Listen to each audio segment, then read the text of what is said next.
Consider this, a news and information program recorded on the campus of the University of Nebraska at Omaha. From the Fireside Lounge in the Milo Bales Student Center, here is your host, Carol Schrader. Hello and welcome back to UNO. At the University of Nebraska at Omaha, over the past, well, since I was a student here, things have grown and merged and melded, and we continue that process today, trying to really meet the mission statement of the Urban University in this state. My guests this week are Bob Welk. He is interim dean until they find the first permanent dean of our newest college, the College of Communication, Fine Arts, and Media. And also with us is Dr. Jeremy Lipschultz. He is the head of the School of Communications, which is within the new college, which they call CFAM for short. Is that That's it. College of Communication, Fine Arts, and Media. You know, it took me years to learn that I was in the journalism department, and there was the speech department, and we'll tell about how this has sort of evolved. But it took me several years to learn it wasn't the communications department. Your staffers would beat me and say it's communication. But anyway, we have a new college, and we're kind of patting ourselves on the back here as a university because we took some kind of touchy times with the budget cuts a couple years ago and kind of made hay out of it in a sense. You could say that.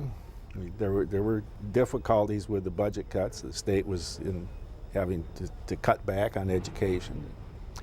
And we think we've put this unit together, that these units together are stronger than separate, and we're able to cope with the budget cuts. What, the School of Communication took a while and it got to be school status as opposed to just a department within arts and sciences.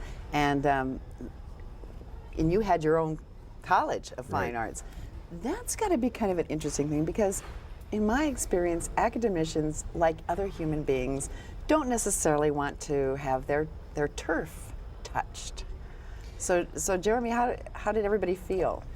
Well, we had spent close to 30 years in the process of talking about becoming a School of Communication. And that finally happened a little over a year ago. And so as that was happening, we began discussions, what was called the Blue Team at that time. And there were, we should say there were teams sort of all over the university to talk about the budget cuts. Right. And working smarter, I guess, instead of harder with those cuts. And I have to say, even prior to the budget cuts and prior to those discussions, we had some collaboration in the works with the College of Fine Arts, particularly in the new media area. And so we had some discussions about the benefits we could have for each other's programs in terms of supporting undergraduate students. And so it wasn't particularly a difficult jump to begin to talk about this college prospect. It wasn't a shotgun marriage. No. You weren't put in there and said you will work and play well and have a college. And in the beginning, it was very much an open discussion that the Vice Chancellor at that time led about what we thought the future might hold for each of our entities, the College of Fine Arts, the School of Communication, and University Radio and Television. And they were really productive discussions because it allowed us to think really beyond the present and be more future-looking. We should, since we have 3 University of Nebraska campuses in this state, we probably should, and they all have their own flavor, their own specialties. We should probably just kind of review that all the universities, state universities here have College of Arts and Sciences. I think most of them have education, colleges of education, business administration. And then I think they sort of veer off from there. I mean, there's a College of Architecture in Lincoln and whatnot. So in addition to arts and sciences and education and business administration, we have... Well, Lincoln has a College of Fine Arts. Kearney does not. We had the College of Fine Arts, which has now grown some. We incorporating the School of Communication and UNO Television and KVNO Radio. So now we add this new college with us. To other colleges, which are, say what CPACS is, College of Public Affairs and Community Services. There you go. And IST&E, which is?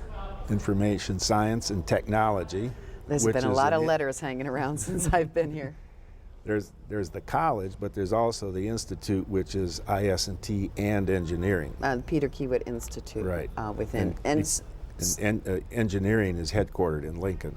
Right, and has been for some time. So this is kind of the broad, quick picture of UNO and the sort of categories of teaching. But putting yourselves together, I think, is really exciting, because the School of Communication, I think of what I came from, in journalism and broadcasting and that, but the communication school itself has become so much broader since I was here. The kinds of communication, interpersonal communication, what all? You're communicating all over the place. Right. It's a very broad communication program. We have, as you mentioned, the journalism and broadcasting programs. In journalism, we have not only news editorial, newspaper journalism, but public relations advertising, which is actually our largest major right now. In fact, the students in that major have done incredible things and won incredible honors the last few years. It's a very strong program. And then we have the speech faculty, and we have a brand new speech communication wing on the Speech Center, which was part of a priority program to bring speaking across the curriculum. So this involves improving the public speaking abilities of students, faculty, and others who have presentations. That's important. And then fine arts, always the standard kinds of things, the visual arts, drama. Art history, theater, music. And then we have one that is not common, and that's the Writer's Workshop. And within the art and art history, we have the hand-produced book, which is another special program that is not common to most universities. The exciting thing to me about this is that with all the new media that we have, the digital media and all this, and the kinds of things that are done in fine arts, the overlap of, I mean, you use art, graphic arts and things in most of the new media. Certainly the ability to write, communicate is important. I mean, you communicate, arts is a way to communicate. I mean, this is all really communicating the human spirit, information, and so you can move within that college now as a student, and to me this is the exciting part. I want to start all over and come creativity is really at the heart of that. And really, before this ever began, we had a lot of students coming to us saying, how can I do this? How can I learn writing skills, communication skills, and also the artistic skills? And so we were doing that through second fields of study and elective courses, but now this is really going to allow us to partner in a more intimate way, in a sense, to really collaborate in ways that are difficult in some sense to do across colleges. You know, the funny thing is, when I look back, and I was thinking in preparing for this show of the kinds of things that I've used, other than my good liberal arts education that I received here, I look at the kinds of things skills that I took from my toolbox and worked into having to do radio, TV, write. Of course, my journalism preparation, the broadcasting courses I took. I minored in broadcasting. Now that's all different. But I mean, you know, so I got the visual, all the kinds of things, the directing, the putting together, the pace. I took you art. Remember that you took stage and TV lighting from me. Robert Welk, and you know, that's lighting scheme for Macbeth was a little tough, but I got it done. And from your end of it, I took theater, I took stage and TV lighting, I took art history, and I pulled and cherry picked little pieces, and kind of putting myself together as a finished product. And so I can see how. It would be so wonderful to be able to do that as a student, and exciting that it's all there like on one big plate. And we think it may be easier now than in the two colleges, in that there's one dean that deals with all of these programs, and you can get faculty moving between one program and another more easily if you don't have to worry about whose ox is getting gored, so to speak, in another college. And it allows you flexibility with your faculty. In other words, I mean, I'm guessing, just from hanging around here, you have someone who has a specialty that fits, 75% in communication, but they also have something that would work into, well, you were telling me about perhaps course on reviewing, critiquing Arts criticism. Yeah. Right. And you certainly need all the things that you get in the basic writing and journalism things, and maybe a little ethics here and there, which I was always grateful for getting here. And so, I mean, it's kind of, I bet you're percolating with more ideas than you have money and staff to do it. And maybe sense. But we should go back to part of the genesis of this, beside the theoretical thing that was floating around there, was the budget cuts. And there was a chunk of change cut from your programs, was there not?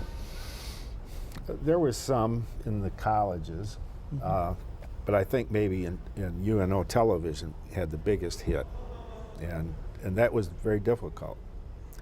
And it became a good idea to protect that television by getting it more involved with the academic mission. I mean, it's a strong service unit, and there was some teaching occurring in the studios for radio and television, but I think this way they're more embedded in the academic mission, and I think that's a good thing. And UNO television and KVNO were really a very important concern on the part of the School of Communication, because as Dean Welk mentions, our television production courses occur in the studios. UNO television engineers support our academic program, or we wouldn't be able to teach the courses that we teach. And so we were interested in that, but we've also become recently more interested in developing programming. And the Fine Arts College was interested in developing programming as well. So we've developed a student-run newscast, and we have plans to do other programming as well. Well, that is exciting. As a taxpayer, they oftentimes sit out at home and hear the unicameral go back and forth on education budgets, whether it's K-12, which is always kind of a hot topic and is right now, or university. And it sometimes seems to some people that it's a good thing to do, but it's a kind of a good dark hole, because people don't understand, even if they've been to college, how inflexible universities can be, or how flexible in this case, and that they really are trying to give taxpayers and themselves the best bang for the buck, so that they can do more and do more things. At our last program review of the old Department of Communication in 1999-2000, the external reviewers were amazed that we do as much as we do with the few resources that we have. And so we're pretty mean, lean, and efficient in Nebraska, and that we have to be here because we don't have the tax base that a larger state might have. Explain that external audit. I mean, I didn't even know that. Is this somebody actually from the outside?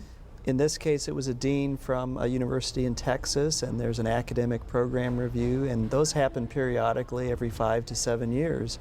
And we review everything that we do in the program and how we can do it better. So there is accountability in the system, a lot of it. It's built into the Nebraska system. We have a review every 5 to 7 years, as Jeremy said, and that's an internal review. Plus, we add people from other departments on the campus to the folks. Let's say we're reviewing fine arts, we'll have somebody from maybe one of the social sciences, but there also is an outsider from probably from the region, but well away from our system. I think in theater the last time it was from Colorado, the person was from Colorado. There was someone from Minnesota doing the writer's workshop. So yeah, it's a good review, it's a good process. You know, the mission of this campus is to, it's an urban university, and it serves students from all over, and businesses and entities from all over, but primarily the Omaha metro area, I'd say, is the biggest beneficiary, just in terms of numbers of people, and they come from here and they stay here. But the thing that is delightful to me is that there has been a lot of emphasis on very important things in the business community, such as the College of Business Administration, the Peter Keywood Institute, the kinds of things that this community needs in terms of repopulating its areas of expertise. But we forget sometimes how many businesses are reliant not just on the reporters and photojournalists and stuff that you turn out, or the fine arts people who keep the artistic spirit of this community alive, but that we really, with the things that have been happening in Omaha, there are new possibilities in jobs that exist that you're kind of help filling some of this need before it even kind of crops up. School of Communication has over 100 students this summer engaged in internships across the metropolitan area. So that's a very important. There were like 6 or 7 connection that we made when I was here. And as you say, it's not just media companies anymore. It's all forms of corporate communication, large and small. We also have a master's degree program in communication, which has about 75 students enrolled for the fall semester. These often are working professionals, mid-career professionals coming back for a graduate degree. Well, see, pardon my ignorance, but years ago you'd say, why would I get it was journalism here, wasn't it? School of Communication. You'd say, why would I want an advanced degree? Because in my particular business, it's not like an MBA, something that has sort of a price tag attached to it, or a PhD in something. What enhancement does that do for me? We've found that the folks who come back for a graduate degree in communication do so because they are looking to advance in their company into management, or they have an interest in teaching at the college level. We have a lot of instructors. One of the ways we remain efficient, you were talking about the budget earlier, is we have a lot of part-time instructors who help us meet our instructional mission. And so those opportunities are there, and some come to our graduate program because they want to go on for doctoral studies. 3 of our graduate students this year are going on, 1 to Purdue University and 2 to Missouri. Which is an excellent school of journalism, I know, in other communication modes. So as far as fine arts go, I noticed that over the years that I have seen faces pop up in arts management and all kinds of things, and they started out pretty basic stuff, moving the stage and scenery around it and that sort of thing.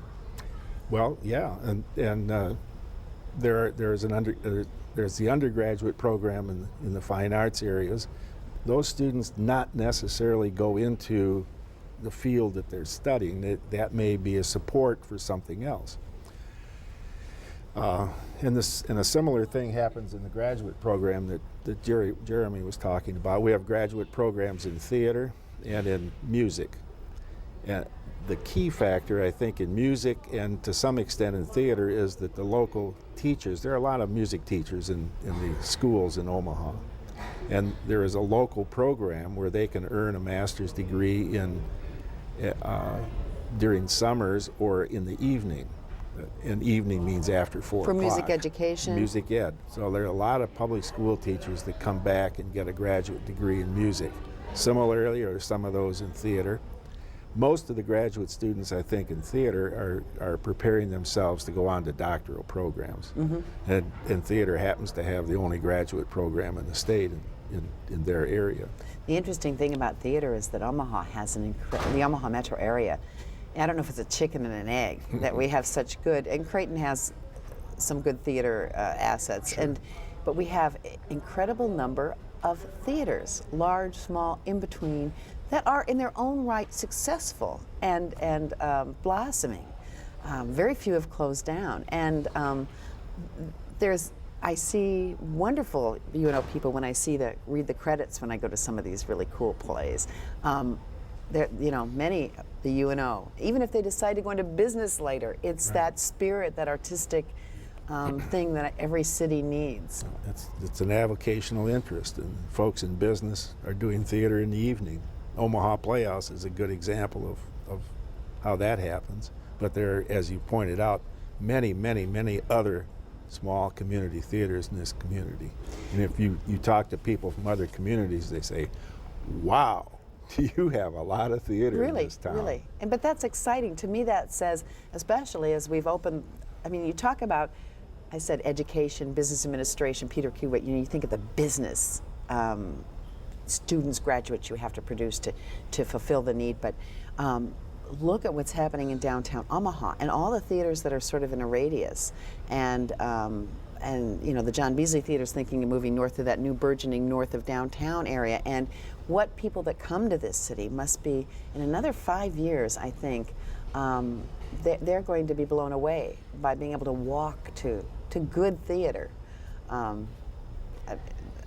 that you say they're surprised. Right. I think they should be, and You know, pleasantly so. I missed one of our graduate programs. I missed it because Don't it's do new. that. Don't do that. It's new. It's starting in the fall. We have an MFA in the Writers' Workshop.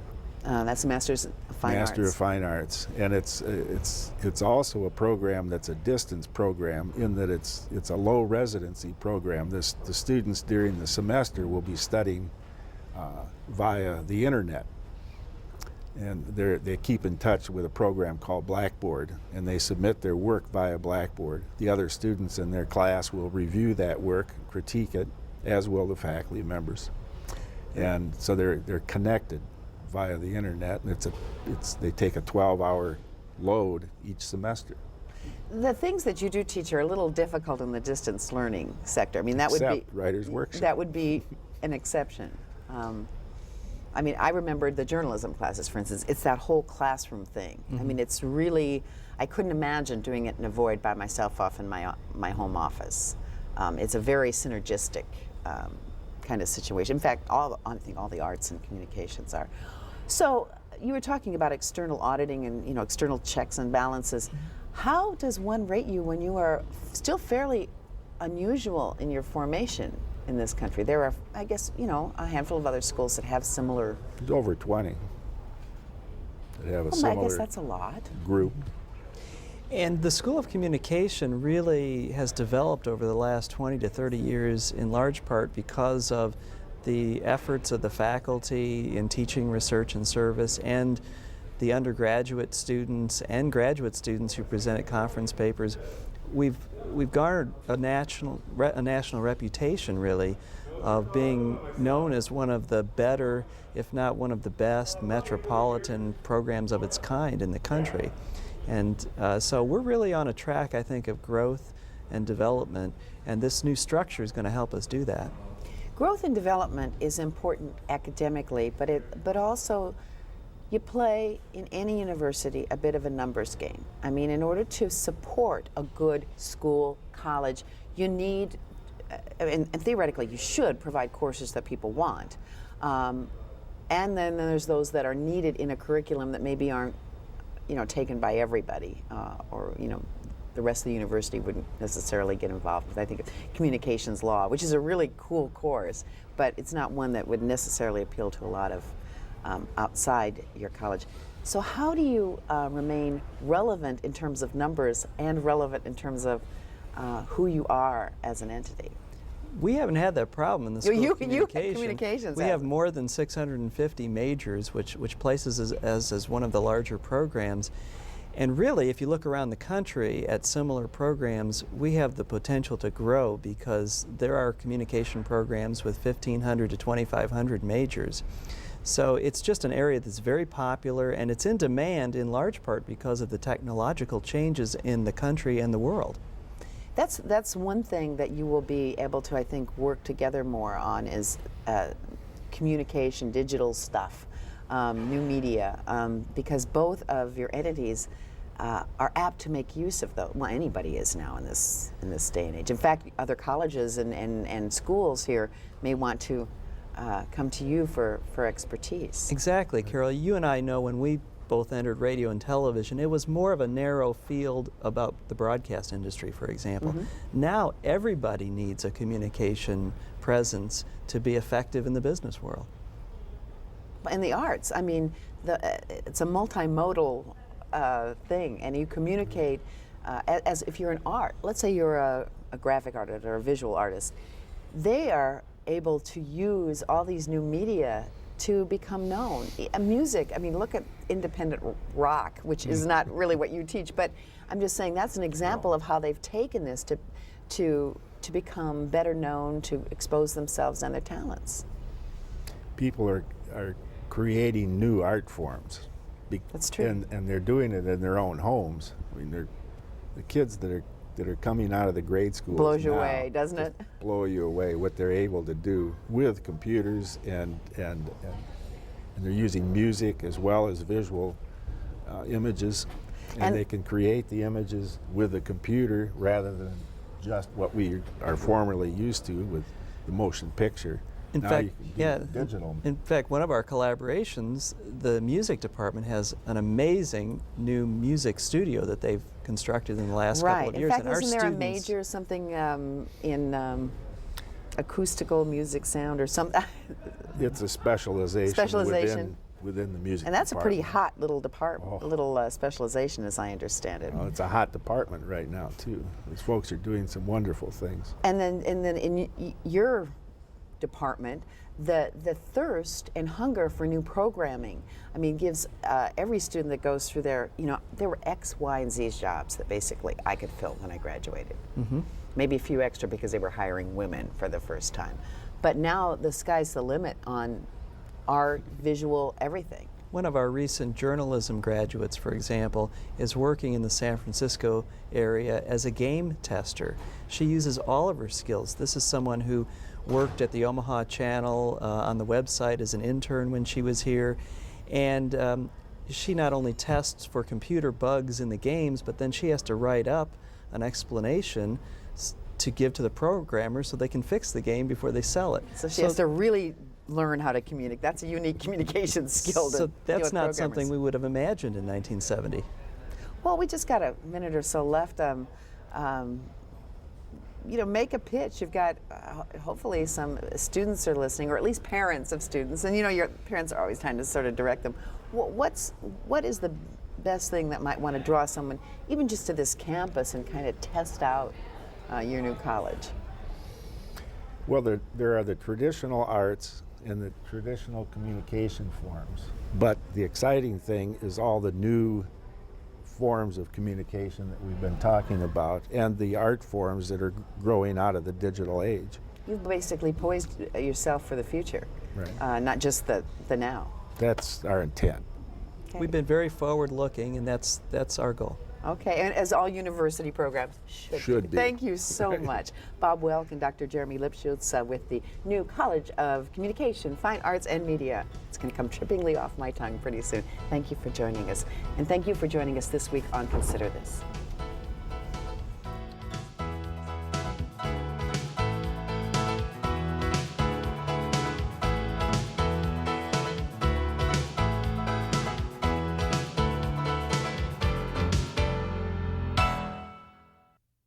To view this edition of Consider This or past programs, visit our website at unotv.unomaha.edu. For comments or questions, call 402-554-2516 during regular business hours.